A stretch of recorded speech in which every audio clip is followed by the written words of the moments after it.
سل بنی اسرائیل کم آتیناہم من آیت بینہ، پوچھ لیجئے بنی اسرائیل سے، پوچھ لیجئے بنی اسرائیل سے، ہم نے کتنی ہی ان کو واضح واضح نشانیاں دیں۔ وَمَن يُبَدِّلْ نِعْمَتَ اللَّهِ، اور جس نے اللہ کی نعمت کو تبدیل کیا، من بعد ما جاءته، اس کے بعد کہ اس کے پاس آ گئی، فَإِنَّ اللَّهَ شَدِيدُ الْعِقَابِ، پس بے شک اللہ تعالی سخت سزا دینے والے بھی ہیں۔ اللہ تبارک و تعالی سخت سزا دینے والے بھی ہیں۔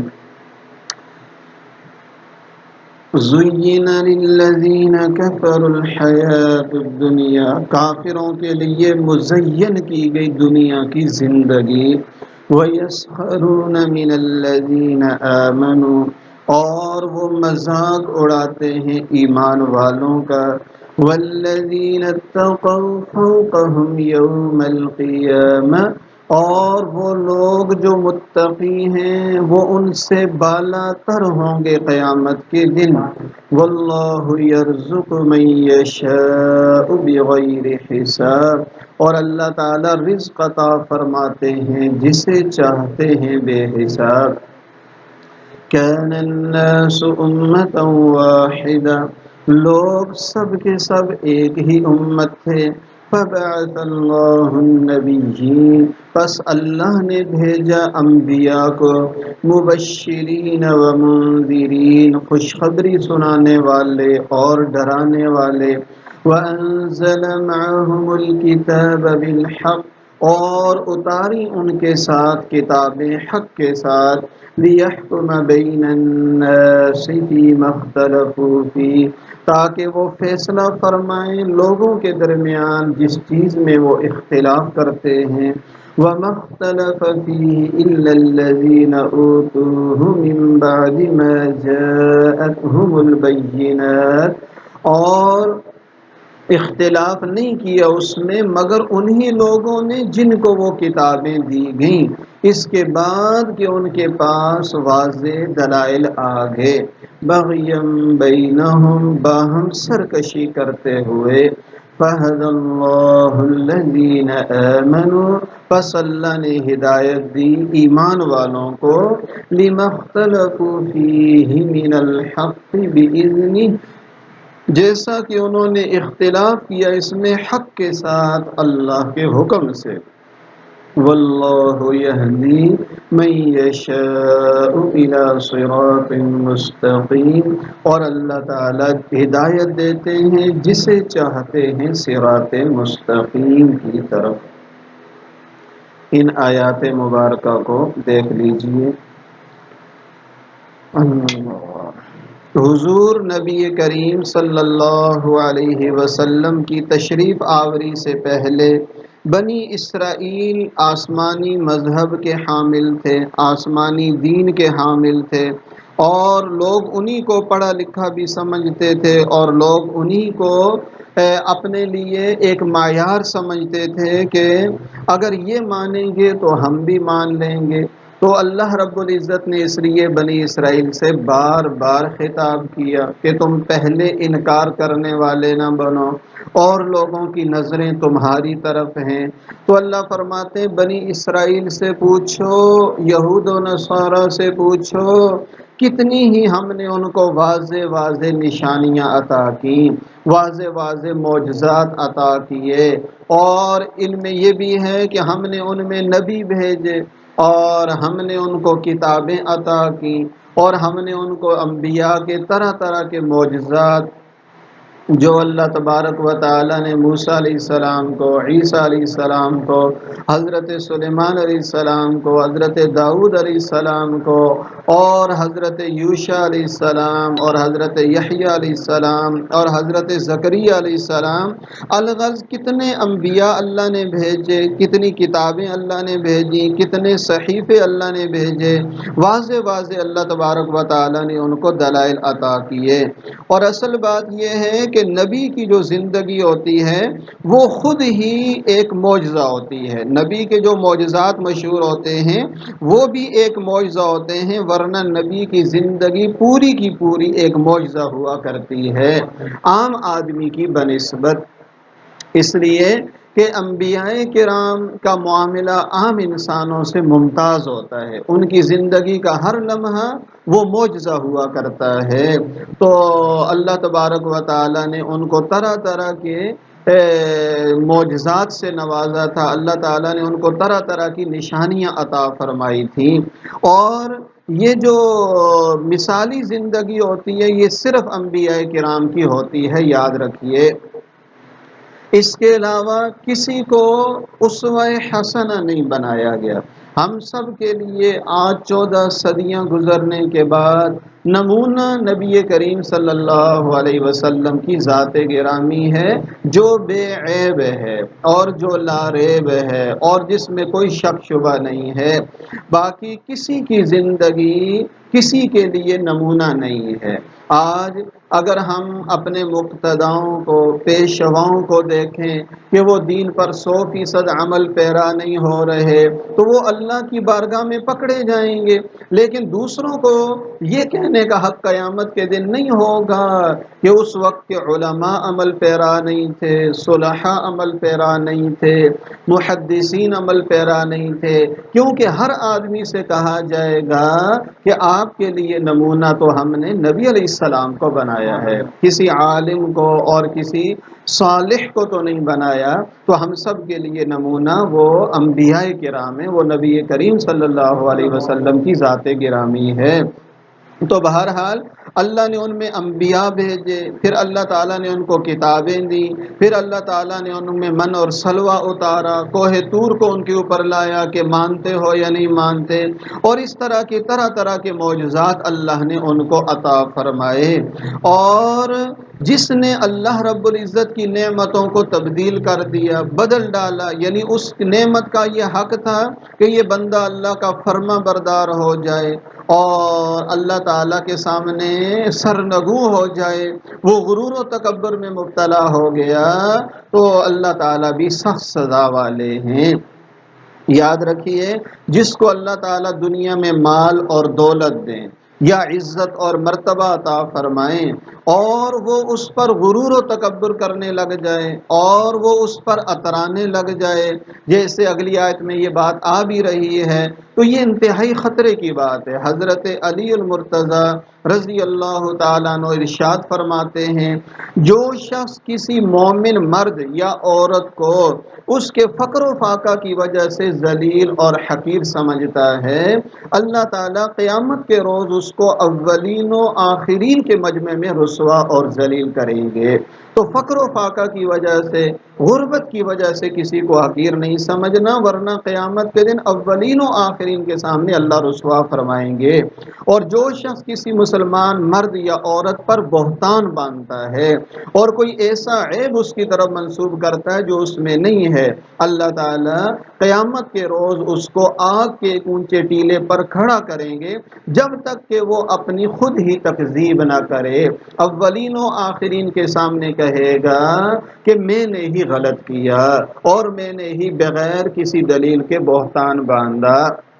تو اس لیے اگلی آیت مبارکہ میں اللہ نے یہی فرمایا کہ ہم نے کافروں کے لیے دنیا کی زندگی کو مزین کیا ہے۔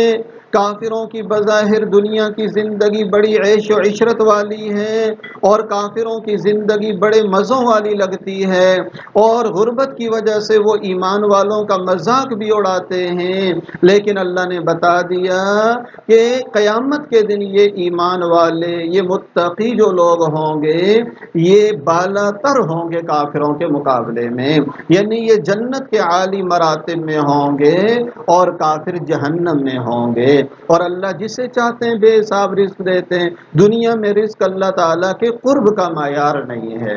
اور یاد رکھیے کہ اللہ رب العزت کے ہاں ایمان اور عمل کی قدر ہے۔ اس کے ساتھ آدمی امیر ہو تو تب بھی اور غریب ہو تو تب بھی۔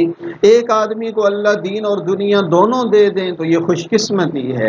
ما احسن الدین والدنیا اذا اجتمعا، وہ آدمی کتنا خوش نصیب ہے، اللہ اس کو دین بھی دے دے اور دنیا بھی دے دے۔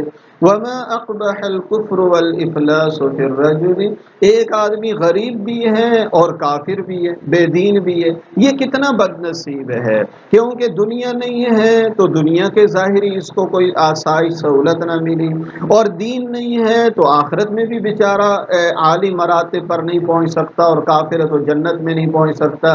تو وہ دنیا کا بھی محروم ہو گیا اور آخرت کا بھی محروم ہو گیا۔ تو اللہ تبارک و تعالی امت مسلمہ کو خوشحالی نصیب فرمائے اور دینداری بھی اللہ تعالی نصیب فرما دے۔ اسی انشاءاللہ معارف الحدیث میں انشاءاللہ احادیث آئیں گی عجیب و غریب۔ پیارے آقا صلی اللہ علیہ وسلم سے مالداری کے بھی بہت سارے فضائل منقول ہیں۔ حضور فرماتے ہیں کہ اللہ تعالیٰ اس بندے کو پسند فرماتے ہیں، ان اللہ یحب العبد، اللہ تعالیٰ اس بندے کو پسند فرماتے ہیں التقی، جو نیک بھی ہو، الغنی، مالدار بھی ہو، الخفی، اور لوگوں کی نظروں سے چھپا ہوا بھی ہو، زیادہ شہرت یافتہ بھی نہیں ہے لیکن متقی بھی ہے، مالدار بھی ہے، گمنام بھی ہے، یہ بندہ اللہ کو بڑا پیارا لگتا ہے، لیکن شرط یہ ہے کہ وہ متقی ہے۔ تو اس وجہ سے اللہ تبارک و تعالی جسے چاہتے ہیں بے حساب رزق عطا فرماتے ہیں، تو کسی کو ہماری وجہ سے تکلیف نہ ہو، اس کی اہانت ہمارے دل میں نہ آئے کہ یہ مال میں ہم سے کم ہے، بلکہ پیارے آقا صلی اللہ علیہ وسلم نے حضرت عائشہ رضی اللہ تعالیٰ عنہ سے فرمایا کہ غریبوں کے قریب رہا کر، مسکینوں کے قریب رہا کر، تو اپنے سے کم والوں کے ساتھ اچھا سلوک کرنا یہی کمال کی علامت ہے، اور اصل جو چیز ہے وہ تقوی ہے۔ فرمایا کان الناس امتا واحدا، لوگ سارے کے سارے ایک ہی امت تھے، پھر اللہ نے انبیاء کو بھیجا، خوشخبریاں سنانے والے، ڈرانے والے، اور پھر اللہ نے ان کے ساتھ نبیوں کے ساتھ کتابیں بھی بھیجیں، اور تاکہ وہ فیصلہ کریں لوگوں کے درمیان جس میں وہ اختلاف کرتے ہیں، اور نہیں اختلاف کی ان لوگوں نے مگر جن کو وہ کتاب دی گئی تھی انہوں نے کیا دلائل آنے کے بعد سرکشی کرتے ہوئے۔ پس اللہ ہدایت دیتے ہیں ایمان والوں کو کہ وہ اختلاف حق کے ساتھ کرتے ہیں اللہ کے حکم سے، اور اللہ جسے چاہتے ہیں صراط مستقیم کی طرف رہنمائی فرماتے ہیں۔ یہاں پہلی بات یہ سمجھیے کہ لوگ ایک ہی امت تھے۔ امت کس سے بنتی ہے؟ یاد رکھیے، امت بنتی ہے عقیدے کے ساتھ، امت بنتی ہے ایک سوچ کے ساتھ۔ اس وقت دنیا کے اندر جہاں جہاں مسلمان موجود ہیں جو اللہ کی توحید کو مانتے ہیں، نبی کریم صلی اللہ علیہ وسلم کو اللہ کے بندے اور رسول اور آخری نبی مانتے ہیں، اور قرآن کو کتاب مانتے ہیں، ایمانیات پر ایمان لاتے ہیں، وہ سارے ایک امت ہیں۔ تو امت بنتی ہے نظریے سے، امت بنتی ہے عقیدے سے، اور ایک آدمی چاہے ہمارا رشتہ دار ہو، قریبی ہو، پڑوسی ہو، لیکن ایمان والا نہ ہو تو ہماری امت میں وہ نہیں ہے، اور ایک آدمی ہم سے بعید ہے، بہت دور ہے، لیکن وہ ہمارے دین والا ہے تو وہ ہمارا ساتھ ہماری امت میں شامل ہے۔ تو لوگ سارے ایک ہی امت تھے، یعنی ایک ہی عقیدے اور نظریے پر تھے۔ وہ عقیدہ اور نظریہ کون سا تھا؟ تو وہ عقیدہ اور نظریہ جس پر لوگ قائم تھے وہ عقیدہ توحید کا عقیدہ تھا۔ اس سے دو زمانے مراد ہیں، ایک تو آدم علیہ السلام جب تشریف لائے اس سے لے کر حضرت ادریس علیہ السلام تک انسانیت میں شرک نہیں تھا، کفر نہیں تھا، توحید ہی توحید تھی، تو اس وقت تک لوگ ایک امت تھے۔ اور حضرت نوح علیہ السلام کی جب امت غرق ہو گئی اور جو ان کے ساتھ بچ گئے تو اس کے بعد کچھ عرصہ تک صرف توحید والے تھے، تو اس وقت بھی امت ایک ہی امت تھی، بعد میں ان میں شرک پیدا ہو گیا اور تقسیم شروع ہو گئی۔ تو لوگ سارے ایک ہی امت تھے، اور امت وحدت سے بنتی ہے، اور وحدت سے مراد جیسے میں نے عرض کیا وہ دین کی وحدت ہے۔ اور یہ سارے لوگ توحید پر قائم تھے، پھر شرک نے آ کر اختلاف ڈالا۔ جب اختلاف ڈالا تو اللہ تعالیٰ نے پھر نبیوں کو بھیجا، اور نبیوں کے دو کام تھے: خوشخبری سنانے والے، ڈرانے والے۔ ماننے والوں کو اللہ کا دیدار ملے گا، اللہ کا قرب ملے گا، جنت ملے گی جو اللہ کا مہمان خانہ ہے، اور آخرت میں بلند درجات ملیں گے، اور وہ چیزیں جو ہمارے وہم و گمان میں بھی نہیں ہیں۔ اور نہ ماننے والوں کو ڈرانے کے لیے آئے کہ قبر میں کیا بنے گا، حشر میں کیا بنے گا، جہنم میں کیا بنے گا۔ تو نبیوں کی دو وہ ہیں صفات ہیں: مبشرین بھی ہوتے ہیں، منذرین بھی ہوتے ہیں، اور ہر بڑے کے اندر یہ دونوں صفات پائی جانی ضروری ہے: مبشر بھی ہو اور نذیر بھی ہو۔ اور یہ بھی سمجھ میں آ گیا کہ ہمیں بھی اپنی آل اولاد اور بعد والوں کو نیک اعمال کی ترغیب اور برے اعمال سے ڈراتے رہنا چاہیے۔ اللہ تعالیٰ نے پھر ان کے ساتھ کتاب بھی اتاری تاکہ فیصلہ کیا جائے لوگوں کے درمیان حق کے ساتھ، جس میں وہ اختلاف کرتے ہیں۔ گویا کہ اللہ نے انبیاء کو معلم بنا کر بھیجا اور کتاب کو نصاب بنا کر بھیجا۔ اللہ رب العزت نے امت کی اور لوگوں کی رہنمائی کے لیے، تاکہ فیصلہ کریں جس کے اندر وہ اختلاف کرتے ہیں، اور اختلاف کرنے والے وہ اہل کتاب ہی ہوتے ہیں، سرکشی کی وجہ سے وہ اختلاف کرتے ہیں۔ اب یہاں ایک سوال ہے کہ دیکھو، لوگ کہتے ہیں، آج کل کا ایک مشہور سوال ہے، لوگ کہتے ہیں کہ یہ علماء آپس میں بڑا اختلاف کرتے ہیں، یہ آپس میں لڑتے رہتے ہیں، اور علماء کے درمیان اختلاف رہتا ہے، تو ہم کس طرف جائیں اور ہم کس بات کو مانیں؟ یہ ایک عام طور پر سوال کیا جاتا ہے۔ تو یاد رکھیے، حق اور باطل کو پرکھنا چاہیے، اچھے اور برے کی تمیز کرنی چاہیے۔ یہ بات کہہ کر ہم اللہ کے ہاں بری و ذمہ نہیں ہو سکتے کہ لوگوں کا آپس میں علماء کا اختلاف تھا، لہٰذا ہم کیسے دین پر چل سکتے تھے؟ اس لیے کہ بہت سارے لوگوں کو اختلاف کے لفظ سے ہی نفرت ہے، وہ تو کہتے ہیں اختلاف ہونا ہی نہیں چاہیے۔ آج بھی مجھ سے ایک صاحب پوچھ رہے تھے، اور انہوں نے یہی سوال مجھ سے کیا کہ انہوں نے کہا کہ دیکھو، یہ آپس میں اختلافات کیوں ہوتے ہیں؟ اس وجہ سے فلاں صاحب ہیں، بڑے نیک ہیں، متقی ہیں، لیکن وہ مسجد میں نماز نہیں پڑھتے، کہتے ہیں ہر جگہ پہ اختلاف ہوتا ہے۔ میں نے کہا پہلے نمبر پر تو یہ مشاہدے کے بالکل خلاف ہے۔ اللہ کے فضل سے ہمیں سال ہر سال مسجدوں میں ہوگے، ہم نے تو ایک اچھا ماحول دیکھا ہے، 99% اچھا ماحول ہے۔ تھوڑی بہت تو ہر گھر کے اندر، ہر ادارے کے اندر تھوڑی بہت بات تو ہو ہی جاتی ہے۔ پہلی بات تو یہ ہے۔ دوسری بات یہ کہ فرماتے ہیں کہ اگر اختلاف بری چیز ہے تو سب سے پہلے تو ہم کہتے ہیں کہ پھر عدالتی نظام ختم کر دیا جائے، اس لیے کہ عدالتیں بنی ہوئی ہیں، اور اتنے بڑے بڑے ججز کا نظام وہاں قائم ہے، وکلاء ہیں، اور بہت بڑا ایک حکومتی سرمایہ وہاں لگتا ہے۔ اسی وجہ سے تو عدالتیں قائم ہیں۔ عدلیہ کا کام ہی یہی ہوتا ہے کہ لوگوں میں، فریقوں میں، جماعتوں میں اختلاف ہوگا اور عدالت سے ان کو انصاف ملے گا۔ اگر یہ کہتے ہیں کہ دنیا میں اختلاف ہونا ہی نہیں چاہیے کسی مسئلے میں، تو ہماری دست بستہ گزارش ہے کہ عدلیہ کے نظام کو ختم کر دیا جائے، اور سرکاری اعلان کر دیا جائے کہ کہیں دو بندوں کو اختلاف کرنے کی اجازت نہیں ہے، اختلاف بری چیز ہے، اس کو ختم کر دو۔ لیکن نہیں، اختلاف ہوگا تو جس طرح وہ اختلاف برا نہیں ہے، اس طرح دین کا اختلاف بھی برا نہیں ہے۔ دوسری بات، دیکھو، ایک آدمی کی زمین ہے، جس کمرے میں ہم بیٹھے ہیں، مثلا یہ کمرہ ایک آدمی کا ہے، اس کی ملکیت ہے مکمل طور پر۔ باہر سے ایک بندہ آ کر اس کمرے پر قبضہ کرنا چاہتا ہے، اس زمین پر، تو یہ آدمی اپنے کمرے کا، جائیداد کا، اپنی جگہ کا دفاع کرتا ہے۔ دونوں میں ہو جاتی ہے لڑائی، تو دیکھنے والا انجان آدمی یہی کہے گا کہ یہ کتنے برے لوگ ہیں، دونوں لڑ رہے ہیں۔ حالانکہ اگر وہ تحقیق کرتا تو وہ اس نتیجے پر پہنچتا کہ ایک غلط ہے، ایک ٹھیک ہے۔ وہ جو اپنی جگہ پر بیٹھا ہوا ہے، وہ تو اپنی بات کا دفاع کر رہا ہے۔ پیارے آقا فرماتے ہیں، من قتل دون مالی فهو شہید، جو اپنے مال کی حفاظت کے لیے لڑا اور قتل ہو گیا، وہ تو شہید ہے۔ اب لڑائی تو نظر آ رہی ہے، لیکن بیچ میں ظالم اور مظلوم کا پتہ نہیں ہے۔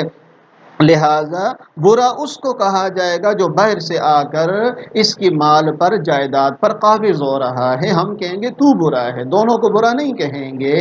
اسی طرح ایک آدمی قرآن کو نہیں مانتا، ایک آدمی حدیث کو نہیں مانتا، ایک آدمی ختم نبوت کو نہیں مانتا، علماء ڈٹ جاتے ہیں کہ ختم نبوت حق ہے، علماء ڈٹ گئے کہ بھائی قرآن اصلی کتاب ہے، یہی قرآن کتاب اللہ ہے، یا انہوں نے کہا کہ بھائی نبی کریم صلی اللہ علیہ وسلم کی شان اقدس میں گستاخی برداشت نہیں ہو گئی، آپس میں ان بن اور ماحول بن گیا فساد کا اور جھگڑے کا۔ اب دیکھنے والے یہی کہیں گے کہ یہ آپس میں لڑ رہے ہیں، حالانکہ جو عقیدہ ختم نبوت پر قائم ہے، جو حضور کی ناموس اور عزت کی بات کر رہے ہیں، جو توحید کی بات کر رہے ہیں، یہ تو اصل جگہ پہ کھڑے ہیں نا۔ وہ جو بندہ آ کر بیچ میں امت میں اختلافی عقائد ڈال رہا ہے، اختلاف کرنے والا وہ بندہ ہے، اس کو برا کہنا چاہیے، یہ نہیں کہ دونوں کو برا کہنا چاہیے۔ تو آج کل بھی جتنے اختلافات ہیں، یاد رکھیے اگر وہ حق اور باطل کا اختلاف ہے تو حق والوں کو برا کہنا ٹھیک نہیں ہے، ورنہ کوئی آدمی ہمارے گھر پہ آ کے قبضہ کر لے، ہم کہیں کہ بھائی لڑنا بری بات ہے، لہذا گھر سے نکل جاؤ، گھر ان کو دے دو، تو ایسا کون کرتا ہے؟ تو جو ہمارے دین پہ ڈاکہ ڈالے گا تو اول روز سے علماء اللہ کے فضل و کرم سے وہ اہل باطل کا مقابلہ کرتے چلے آ رہے ہیں، کسی کی ملامت کی پرواہ کیے بغیر کرتے چلے آ رہے ہیں۔ پھر لوگ کہتے ہیں کہ بھائی یہ جو علماء ہیں یہ دین کے ٹھیکیدار تو نہیں؟ تو ہمارے علماء کہتے ہیں ہم ٹھیکیدار تو نہیں، لیکن اللہ کے فضل سے چوکیدار ضرور ہیں، تو ہم اپنے دین کی انشاءاللہ شاعر کی چوکیداری کرتے رہیں گے۔ اور اگلی بات یہ سمجھیے، یہ چونکہ سبق ہے اس لیے ساری باتیں انشاءاللہ کچھ نہ کچھ سمجھ میں آئی جائیں گی۔ ایک ہوتا ہے اختلاف، ایک ہوتی ہے مخالفت۔ یاد رکھیے مخالفت بری چیز ہے، اختلاف بری چیز نہیں ہے۔ دیکھو گھر کے اندر بھی چھوٹی چھوٹی باتوں پر اختلاف ہو جاتا ہے جو کوئی برا نہیں ہے۔ ایک آدمی کہتا ہے آج رات کو روٹی بننی چاہیے، دوسرا کہتا ہے نہیں چاول بننے چاہیے، ایک کہتا ہے کوئی سبزی بنا لیں گے، دوسرا کہتا ہے نہیں میری رائے ہے کہ کوئی سالن بن جائے۔ تو اس سے گھر میں ماحول میں محبت میں کوئی اثر نہیں پڑتا ہے۔ اختلاف جو ہے نا وہ رحمت ہے، مخالفت بری چیز ہے۔ دونوں میں مختصر فرق میں بتا دیتا ہوں۔ مثلا ایک آدمی کہتا ہے کہ بھائی ہم نے یہاں سے صدر جانا ہے، میں بھی کہتا ہوں ادھر ہی جانا ہے، دوسرے ساتھی نے بھی کہنا ادھر ہی جانا ہے، میں کہتا ہوں یہ راستہ ٹھیک ہے، وہ کہتے ہیں وہ راستہ ٹھیک ہے، منزل دونوں کی ایک ہے۔ اختلاف کے اندر منزل ایک ہوتی ہے، راستے جدا جدا ہوتے ہیں، جبکہ مخالفت کے اندر راستے بھی جدا ہوتے ہیں، منزل بھی جدا ہوتی ہے۔ تو جو اہل حق آپس میں اختلاف کرتے ہیں ان کی منزل ایک ہی ہوتی ہے، اللہ رسول کی رضا، البتہ راستہ دونوں الگ الگ بظاہر اختیار کر لیتے ہیں، اس میں کوئی بری بات نہیں ہے۔ نمبر دو، مخالفت میں آدمی دوسرے کی ذات کی توہین کر رہا ہوتا ہے، جبکہ اختلاف میں دوسرے کی ذات کا احترام کر کے اس کی بات سے آدمی اختلاف کر رہا ہوتا ہے۔ اور یہ اختلاف ذات کی احترام کے ساتھ صحابہ کرام میں بھی ہوا۔ حضرت معاویہ رضی اللہ تعالیٰ عنہ ایک رکعت وتر پڑھتے تھے، کسی نے یہی بات حضرت عبداللہ ابن عباس سے فرما دی کہ حضرت معاویہ تو ایک رکعت وتر پڑھتے ہیں، آپ 3 رکعت پڑھتے ہیں، تو حضرت نے کیا فرمایا؟ حضرت نے فرمایا اس کو چھوڑ دو، انہ فقیہن، وہ بڑا فقیہ ہے، وہ بڑا عالم ہے، اس کو اسی کی بات پہ رہنے دو۔ تو حضرت نے اس کو بالکل طول دینے کی کوشش نہیں کی۔ پیارے آقا نے فرمایا ابھی غزوہ احد کے خندق کے بعد ابھی تک جو ہے نا صحابہ کرام آ کر وہ ہتھیار اتار رہے تھے غزوے سے واپسی پر، اور جبریل امین آیا اور فرمایا ابھی تک فرشتوں نے تو ہتھیار نہیں اتارے ہیں، چلنا ہے بنو قریظہ کی طرف۔ حضور نے فرمایا کہ نماز وہاں جا کے پڑھنی ہے۔ راستے میں عصر کی نماز کا وقت ہو گیا، کچھ صحابہ نے کہا پیارے آقا کا مقصد یہ تھا کہ جلدی پہنچو، یہ مقصد تو نہیں تھا کہ نماز میں تاخیر کرو۔ انہوں نے راستے میں نماز پڑھ لی اور جلدی سے پہنچ گئے، کچھ نے وہاں پہنچ کر نماز پڑھی، آپس میں ان کا یہ رائے کا اختلاف ہو گیا۔ پیارے آقا نے دونوں کی تصویب فرمائی، دونوں کی تائید فرمائی کہ دونوں نے ٹھیک کیا ہے۔ تو میری یہ دست بستہ گزارش ہے کہ دونوں لفظوں کا فرق سمجھنا چاہیے۔ اختلاف اچھی چیز ہے، مخالفت بری چیز ہے، لیکن لوگ بیچارے اس کو نہیں سمجھتے۔ اور آپ دیکھیے اللہ کے فضل و کرم سے یہ پاکستان کے اندر جتنے یہ مسالک کے اہل سنت ہیں، اور اللہ کے فضل و کرم سے چند ایک بنیادی اختلافات کے باوجود وہ بڑے بڑے مسائل کے لیے اللہ کے فضل سے ہمیشہ یکجا ہوتے ہیں، اور اس کا مظاہرہ سرکاری سطح پر بھی ہوتا ہے۔ آج بھی اللہ کے فضل و کرم سے ختم نبوت کا میدان ہو یا ناموس صحابہ کا مسئلہ ہو یا اس طرح کے مسائل ہوں، تو سارے مکاتب آپس میں مل جاتے ہیں۔